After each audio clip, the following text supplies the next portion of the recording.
নমস্কাৰ, মই ডক্টৰ অৰূপজ্যোতি শৰ্মা, তেজপুৰ চিকিৎসা মহাবিদ্যালয়ৰ ENT বিভাগৰ সহযোগী অধ্যাপক।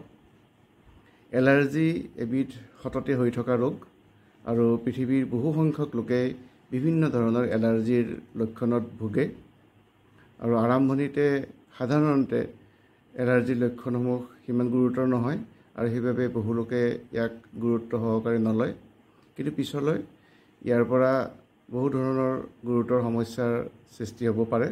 তো সেয়েহে যেতিয়াই এলাৰ্জিৰ লক্ষণ দেখা দিয়ে সকলোৱে যাতে ইয়াক গুৰুত্ব সহকাৰে লয়, কোনেও যাতে ইয়াক আওকাণ নকৰে আৰু কোনো ধৰণৰ সেল্ফ মেডিকেশ্যন বা নিজে লোৱা চিকিৎসা নকৰে বা কোনো অবিজ্ঞানসন্মত বা আনচাইণ্টিফিক ব্যৱস্থা হাতত নলয় আৰু তাৰ পৰিৱৰ্তে উপযুক্ত চিকিৎসক বা চিকিৎসালয়ত গৈ ইয়াৰ প্ৰয়োজনীয় পৰীক্ষা নিৰীক্ষা কৰি চিকিৎসা গ্ৰহণ কৰে। ধন্যবাদ।